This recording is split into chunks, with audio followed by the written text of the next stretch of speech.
Caríssimos irmãos e irmãs, neste dia, atendendo ao pedido de algumas pessoas, eu vou falar com vocês a respeito das aparições de Nossa Senhora e como reconhecê-las, um modo para reconhecê-las de um modo didático e de fato construtivo, a fim de que vocês entendam o que é uma aparição, como é possível reconhecê-la e até mesmo, se posso dizer desta forma, alguns graus, de dons ou de chamados feitos por Deus, por Nossa Senhora, para os videntes, para os mensageiros.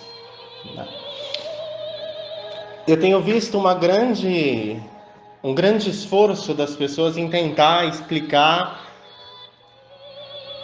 o que são as aparições de Nossa Senhora e mesmo até tentar, de algum modo, indicar às pessoas como reconhecer uma aparição verdadeira de uma falsa, mas em todos os vídeos que eu vi, eu não vi nada construtivo de modo a, de fato, ajudar as pessoas de um modo conclusivo a enxergarem com nitidez a diferença.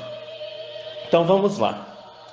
Nós sabemos que as aparições de Nossa Senhora, na história da Igreja, sobretudo após a morte, ressurreição e ascensão de Nosso Senhor Jesus Cristo, a primeira aparição de Nossa Senhora ainda aconteceu quando ela vivia na Terra, A gente vai ver nos livros da mística Cidade de Deus que, por um pedido de Jesus, Nossa Senhora é levada pelos santos anjos até Santiago, na cidade de Compostela, onde Nossa Senhora, atendendo um pedido do seu divino Filho Jesus, pede que ali seja edificada uma igreja, uma basílica, um santuário para ela, Essa igreja, esse santuário, hoje é reconhecido no mundo inteiro como a igreja, o santuário de Nossa Senhora do Pilar. Nossa Senhora, nesta aparição, não só pediu a basílica, a igreja de Nossa Senhora do Pilar, mas como deu a Santiago um pilar esculpido, feito pelos santos anjos, pilar esse que consta ainda lá na igreja de Santiago, Nossa Senhora do Pilar, conhecida, eu poderia dizer assim, mundialmente. Inclusive, um dos maiores milagres realizados por Deus, por intermédio do poder e da intercessão de Nossa Senhora, foi realizado lá, por ocasião de Nossa Senhora do Pilar, onde Nossa Senhora reconstitui a perna de uma pessoa que a havia amputado. Mas isso é um assunto para um outro momento, Então, para vocês verem, as aparições de Nossa Senhora, elas acontecem na humanidade ainda antes dela ter subido ao céu. Depois que Nossa Senhora foi assunta ao céu, houveram diversas aparições, aparições talvez que nós nunca iremos conhecer, que Nossa Senhora fez aos santos, que Nossa Senhora fez aos mártires, que mais tarde Nossa Senhora veio fazer aos santos pregadores, aos santos fundadores de congregação, até chegar no nosso tempo aí, os séculos 19, 20 e agora o século 21. Um grande exemplo disso que eu falei, de aparição de Nossa Senhora, de manifestação de Nossa Senhora aos santos, a gente pode ver na vida de Santo Estevão, que, como sabemos, Nossa Senhora esteve presente no ato do seu martírio, não visível ao povo, mas visível a Estevão. E assim também como aos santos fundadores e pregadores, a gente pode citar aqui vários santos, como Santo Tomás, como São Domingos de Gusmão, São Paulo da Cruz, Santo Afonso de Ligório, enfim, tantos outros santos que viram Nossa Senhora e que deles receberam até mesmo as regras e o hábito da sua congregação, como é o caso bem específico de São Paulo da Cruz, Então, dizer que as aparições de Nossa Senhora não existem, que elas não acontecem, ou que elas são uma criação apenas do nosso tempo, dos videntes do nosso tempo, é um engano grandioso, é uma falta de conhecimento no mundo muito profunda, ou quando não, é mau caratismo mesmo da pessoa, a fim de desacreditar possíveis intervenções do céu de Nossa Senhora nas aparições atuais, Então,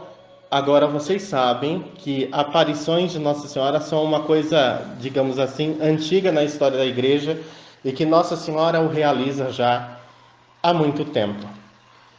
Mas vamos nos ater mais ao nosso tempo, né? A esse fim dos tempos, onde Nossa Senhora tem aparecido, sobretudo, para chamar o povo à conversão e para manter a chama da fé, da verdadeira fé, acesa, né? Então, Nossa Senhora vai fazer diversas aparições na história da Igreja, sendo que a mais significativa dela, para começar esse momento epifânico de Nossa Senhora, essa epifania mariana, vai se dar em La Salette em 1846.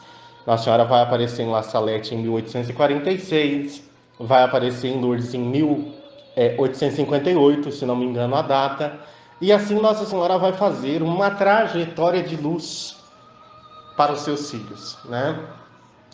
Inclusive também com a sua aparição em Paris, onde ela revelou a medalha milagrosa em 1830. E em nenhuma dessas aparições, nenhuma exclusivamente, Nossa Senhora trouxe nada de novo para a Igreja, senão veio reavivar a doutrina que a Igreja já havia estipulado e até mesmo, de algum modo, agradecer e vamos dizer assim, aceitar, confirmar algo que a Igreja já havia feito. A gente vai ver isso muito claramente por ocasião da medalha milagrosa, onde Nossa Senhora já manifesta a sua Imaculada Conceição, e mais tarde indo a Lourdes, quando ela diz ser a Imaculada Conceição, confirmando o dogma pouco antes proclamado, acho que 3, 4 anos antes proclamado, de que de fato ela era a Imaculada Conceição. Maria Santíssima é a Imaculada Conceição. Então é muito interessante ver isso, que quando Nossa Senhora aparece em algum lugar, ela não traz novidades, né? Ela vai trazer para nós o que ela em algumas mensagens diz de a mesma canção, que é um chamado à oração, à penitência, ao sacrifício, à oração do terço, à frequência sacramental, né? E em alguns casos mais específicos, sobretudo aos místicos, né? E aos santos, Nossa Senhora vai dar alguns direcionamentos, não vou dizer diferentes dessa primeira via, mas vai convidar a eles a desenvolver algum tipo de trabalho missionário, vamos dizer assim, que contribua com a igreja, né? Aqui cabe também falar para vocês sobre a diferença de místico e vidente ou mensageiro, como vocês queiram chamar, né? Existem no mundo, desde que Nossa Senhora começou a aparecer, videntes e místicos, né? Nem todo vidente é místico, mas todo místico é vidente, né? O que eu quero dizer com isso? Os videntes são aqueles que única e exclusivamente recebem mensagens de Nossa Senhora. Nossa Senhora um belo dia aparece, seja uma única vez ou diversas vezes. Nossa Senhora aparece, comunica uma mensagem que é escrita, que é memorizada, que é falada e vai embora, né? E existem os místicos, né? O que são os místicos, Renato? São aquelas pessoas que falam com Nossa Senhora ou com alguma personalidade do céu e experienciam o céu de um modo mais ativo, mais saboroso, mais presente, né? Eu poderia citar aqui diversos exemplos. Um deles São José de Cupertino, que era um místico, né? A gente sabe que São José de Cupertino tinha um grau de sobrenaturalidade tão grande de amor por Deus, que ao ouvir o nome de Jesus e de Maria, ele começava a levitar, né? Ou seja, ele tinha aparições, ele tinha visões, né? Ele tinha uma clarividência do mundo espiritual, do céu, do paraíso, das realidades evangélicas, e isso fazia com que ele fosse um homem, vamos dizer assim, voador, né? Eu posso pegar aqui também santos como o próprio São João Bosco, que desde a sua infância era um homem místico, né? Se fala muito pouco da mística dos santos, sobretudo no nosso tempo, mas São João Bosco, por exemplo, era um místico. Ele começou tendo um sonho com Nossa Senhora e mais tarde ele idealizou, ele viu um lugar, ele recebeu a indicação de Nossa Senhora de um lugar para formar o oratório e ele mesmo, em seus documentos, em suas falas, vai prever, né, o que vai acontecer com a sua congregação, o quanto ela vai crescer ao longo dos anos, dos séculos, na história da igreja, né? Eu posso falar de São Paulo da Cruz, que era um místico, né? Talvez o maior místico do século XVIII, que batia no próprio corpo, sangrava, fazia as penitências extremas, né? Via também Nossa Senhora e alguns personagens celestes. A própria Virgem Maria aparece a São Paulo da Cruz trajando o hábito passionista, o hábito que até hoje, né, os religiosos e religiosas passionistas usam, onde Nossa Senhora disse a ele, né, que o hábito seria tão santo que ela mesma fazia questão de usá-lo por primeiro, né, e que por ela tê-lo usado por primeiro, que os que o usariam posteriormente deveriam fazer isso com grande reverência, né? Então, estes são santos místicos.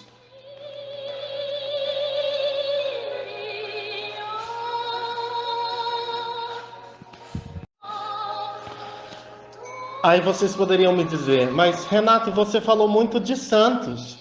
Só os santos são místicos? Não, né?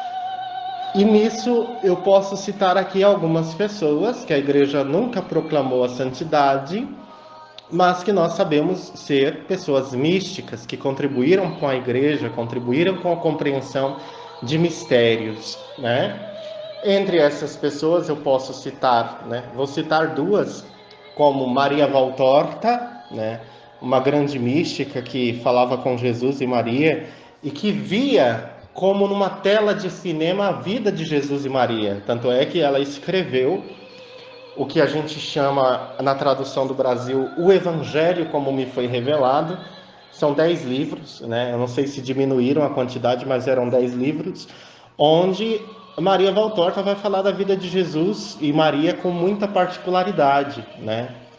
Eu posso falar de Maria de Ágreda também, que é mais conhecida, e posso falar de Maria Sima, que é muito conhecida no nosso tempo, sobretudo para aqueles que são devotos das almas do purgatório. Essa mulher tinha o dom de ver as almas do purgatório, de conhecer, experimentar na sua vivência ainda terrena o mistério do purgatório, o mistério que se passa, que se experiencia no purgatório, né?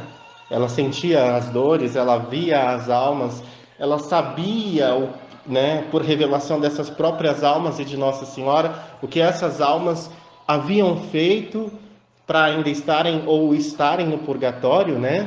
E o que elas precisavam, se era de um terço, se era de uma missa, enfim, o que elas precisavam para serem libertas. Então, diante disso, vocês já veem que a vida de um vidente e de um místico são muito diferentes. Apesar de um vidente ter uma experiência mística, que é a experiência da aparição, ele não é uma pessoa mística o tempo todo, né? Eu, por exemplo, não recebo só mensagens, né? Nossa Senhora me deu outros dons com os quais eu lido todos os dias, que na minha juventude, sobretudo, me causaram alguns problemas, eu posso dizer dessa forma, porque a gente só vai entender e desenvolver algumas coisas depois, né? Muito com a luz de Deus, muito com a direção espiritual, né? Eu não tenho diretor espiritual, mas graças a Deus tive bons padres que me ajudaram, me aconselharam, me iluminaram de algum modo na minha caminhada para entender e conseguir sobreviver num mundo de perseguição que se levanta, né, contra as pessoas que seguem a Jesus, não só no mundo, mas às vezes até dentro de casa com os nossos familiares. Então agora vocês sabem a diferença de vidente, só vidente, e de místico.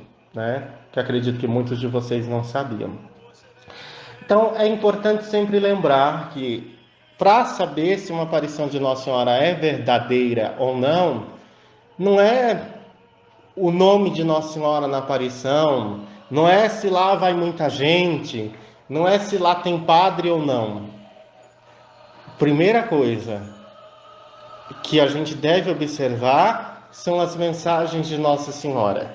Se elas estão alinhadas com a doutrina, o magistério e a tradição da igreja, e se Nossa Senhora não é uma pessoa cheia de novidades, vamos dizer assim, né? Nossa Senhora não traz novidades. Ela vai comentar com a gente acontecimentos, ela vai denunciar o pecado, ela vai nos dar dicas de conversão, mas ela não vai trazer para nós novidades, né? Ela não vai trazer, ela não vai saciar a curiosidade das pessoas. Sempre que Nossa Senhora aparece em algum lugar, tem um fundamento, tem uma necessidade da Santíssima Trindade para salvar os homens e para ajudar a conversão, a santificação das almas e a missão da igreja, né?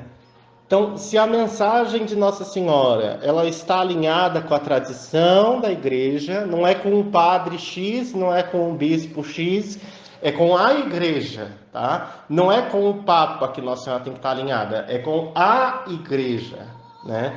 E eu não falo igreja também as paredes, eu falo a história da igreja, né? Ontem eu falava sobre São Tomás de Aquino e dizia que uma das coisas que difere a igreja católica das demais igrejas cristãs e até das seitas é que a nossa igreja ela tem estrutura de leitura, de lei, de conteúdo, de sabedoria, né? De ciência. A nossa igreja formou uma civilização, né? Ela edificou leis, ela edificou estruturas de poder. Então, Nossa Senhora vai sempre falar em nome da igreja, ou seja, ela vai falar para a igreja e nunca contra a igreja, mesmo quando ela for denunciar erros. Ela nunca vai falar contra a igreja. Segundo detalhe, a vida do vidente também é muito importante, né? Quem é o vidente? O que ele faz, né? Algumas pessoas têm uma ideia equívoca de que todo vidente tem que ser padre, ou que tem que ser freira, ou que tem que ter uma vida, eu vou dizer assim, quase sacerdotal, ou quase madre de irmã. Não. Nós sabemos, por Nossa Senhora nas aparições, eu posso falar especialmente pelas aparições de Carapicuíba, que no princípio, Nossa Senhora preferia muito e escolhia muito, sobretudo, almas sacerdotais e religiosas para se manifestar. Mas como começou a haver uma censura às mensagens de Nossa Senhora, pela questão do progressismo, do comunismo, né, dessas ideias relativistas, progressistas dentro da igreja, Nossa Senhora, então, deixou de se manifestar dentro da igreja aos padres e freiras para se manifestar aos leigos, que, segundo ela, não estão diretamente submissos à regra, né, ao voto de obediência, né? Um exemplo simples disso. Um padre que veja Nossa Senhora, ele não pode divulgar aquilo se não tiver permissão do seu bispo, né? Já um leigo pode, né? A igreja mais tarde, se quiser, pode vir a aplicar sanções de proibição no leigo para não falar, pode, mas ela não tem o poder, a autoridade de mandá-lo se calar, literalmente. Já com relação ao sacerdote, à freira, sim. Ou você se cala, ou você perde o hábito, né? Ou você perde o sacerdócio. Então, isso também precisa ficar muito claro. A vida do vidente tem que ser, eu poderia dizer, exemplar. Uma pessoa que vê Nossa Senhora não vai estar num baile funk, falando da nossa experiência, né, do nosso tempo. Uma pessoa que vê Nossa Senhora não vai ter vícios, né? Todos os tipos de vícios, sobretudo os vícios de sensualidade ou apego ao dinheiro, né? É uma coisa bem interessante para se perceber, tá? Isso quer dizer que as pessoas não podem ajudar financeiramente o vidente, o lugar da aparição? Podem, mas é um cuidado que a gente tem que ter, tá? O dinheiro ele é bom, mas ele corrompe. Então, ajudar sim, né? Enquanto a gente vê que a coisa é boa, que estão sendo feitas obras, né? Aqui mesmo, ao longo dos anos, muita coisa foi feita sem que nada fosse cobrado e eu agradeço muito a Deus por isso e também aos meus colaboradores, né? Igual o livro da Hora das Almas, acho que já foram feitas mais de 5 edições, cada edição de 1.000 livros e todos eles foram doados, né? Até mesmo com as doações que são dadas aqui, muitas vezes são comprados livros, né, para incentivar as pessoas a lerem da vida dos santos e outras coisas mais. Então, não é para que vocês deixem de ajudar, mas avaliem, né, tudo isso. Mas na imagem lá chora, o vidente lá fica com os olhos coloridos. Na parede apareceu Nossa Senhora. Olha, pode ser Nossa Senhora e pode não ser, né? A gente sabe que na esfera espiritual existem fenômenos sobrenaturais e preternaturais, né? Sobrenaturais são os fenômenos que vêm de Deus e que a ciência não desmantela, né? São sinais que só Deus pode realizar. Sinais preternaturais também podem ser realizados por demônios, né? Que, apesar de serem demônios, conservam a sua natureza angélica. Então, eles podem interferir sobre a atmosfera. Tá quente, o ambiente fica frio. Tá frio, o ambiente fica quente, né? Então, sinais, nem todos eles confirmam que Nossa Senhora está presente naquele lugar. Aqui mesmo, em algumas ocasiões, os meus olhos foram fotografados e estavam com uma outra coloração, azul ou verde, né? Azul por causa dos olhos de Jesus, o Nosso Senhor ou de Nossa Senhora, e verde por causa de São José, ou algumas pessoas já viram os santos refletidos nos meus olhos. Eu acho isso muito legal, muito bacana, edificante para quem vê, mas muitas vezes isso tira das pessoas, tira o foco das mensagens, né? E às vezes está esse circo, desculpem a palavra, mas em alguns lugares de fato é assim, é um circo, um show pirotécnico e as pessoas não leem as mensagens, né? É uma coisa que eu digo sempre aqui, não adianta nada as pessoas não lerem as mensagens. Nossa Senhora desce do céu e comunica a mensagem porque ela tem algo a dizer. E geralmente o que a mãe diz, sobretudo Nossa Senhora, que é a mãe do bom conselho, o que a mãe diz deve ser ouvido e prontamente colocado em prática.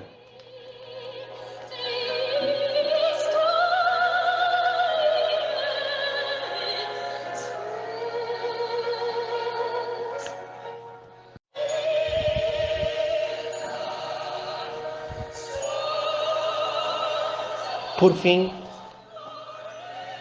para dar uma direção para vocês ainda sobre as aparições de Nossa Senhora, né? É importante lembrar de novo que as aparições elas têm um propósito, né? Muita gente hoje diz que só Nossa Senhora tem o poder e a autoridade para aparecer e que os santos não aparecem. Eu não sei onde é que está escrito isso, né? Não sei quem foi que decretou essa lei, essa sentença, mas ela não procede, né? A gente vai ver na história da igreja, como eu já mencionei, que Nossa Senhora apareceu a diversos santos com muitos santos, né? A própria Santa Joana d'Arc via 14 santos, né? Entre eles o próprio glorioso São Miguel Arcanjo. Então, dizer que Nossa Senhora não tem autoridade, que os santos não têm autoridade, não têm autonomia para aparecer atualmente, que só Nossa Senhora pode aparecer, é um erro que eu considero muito grave, né? Mas por fim, né, o último conselho que eu dou a vocês é o seguinte, e que a maioria dos videntes não fala, tá? Ou que se dizem videntes não falam. As aparições de Nossa Senhora são classificadas pela Igreja como experiências pessoais, né? Fenômenos pessoais. De modo que é livre a crença das aparições. Assim, não só das aparições que não foram reconhecidas pela Igreja, assim como das aparições reconhecidas. Então, uma pessoa que não acredite em Fátima pode ir para o céu. Uma pessoa que não acredite em Guadalupe pode ir para o céu, né? E eu digo para as pessoas, vocês não precisam acreditar nas aparições. Assim como eu também não faço questão que as pessoas andem comigo, né? Tem muita gente que se converteu nas aparições de Carapicuíba, voltou para a igreja nas aparições de Carapicuíba. Tenho casos de pessoas que foram para o seminário, para a vida religiosa por causa das aparições aqui em Carapicuíba, e essas pessoas não são vinculadas a mim. O que eu chamo de vínculo? Elas não são dependentes de mim, né? Eu, de algum modo, ajudei, elas criaram asas e voaram em direção a quem elas têm que voar, que é em direção a Deus, em direção a Nossa Senhora, né? Então é muito importante sempre lembrar que os videntes não podem atrair as pessoas a eles mesmos, mas para Deus, para Nossa Senhora, né? Para uma vida virtuosa. E até por vezes eu posso dizer por mim, sou até chato por isso, porque eu brigo muito com as pessoas para que as pessoas aprendam a rezar o rosário, meditar o rosário, ler a vida dos santos, ler a Sagrada Escritura, meditar as mensagens de Nossa Senhora, como quem saboreia um bolo, um doce, uma iguaria que gosta. Mas infelizmente, eu repito, é mais fácil para as pessoas não ouvir, ou muitas vezes saborear um prato pronto por outra pessoa, né? E eu sempre indiquei e vou indicar às pessoas que sejam livres, né? E por que, Renato, você diz e defende, né, embasa essa regra da igreja de que as aparições não são obrigatórias, né? A crença nas aparições não é obrigatória. Foi exatamente pelo fenômeno que eu falei. As aparições de Nossa Senhora, elas repetem, né? Elas replicam a doutrina de sempre que nós já sabemos, né? Então, se uma pessoa, ela for uma pessoa que lê a Sagrada Escritura, que ela vive, né? Ela medita a vida dos santos, elas têm tudo para se salvar, né? Eu, que sou filho de alagoanos, povo da roça, posso dizer que conheci pessoas que viveram na roça, que não sabiam ler nem escrever, mas que rezavam o terço todos os dias, e que eu tenho, abre aspas, inveja santa, fecha aspas, dessas pessoas, porque elas conheceram muito pouco de Deus comparado ao que talvez eu conheça, né? Pelo que eu vejo, pelo que eu já li. Mas eram pessoas que amavam Deus com um amor tão simples, mas ao mesmo tempo tão bonito. E eu tenho certeza que essas pessoas se salvaram, e não só se salvaram, mas acabaram interferindo de um modo positivo para a salvação dos seus filhos, das pessoas que ficaram, tá bom? Eu espero, de algum modo, ter contribuído com esse áudio, com esse vídeo.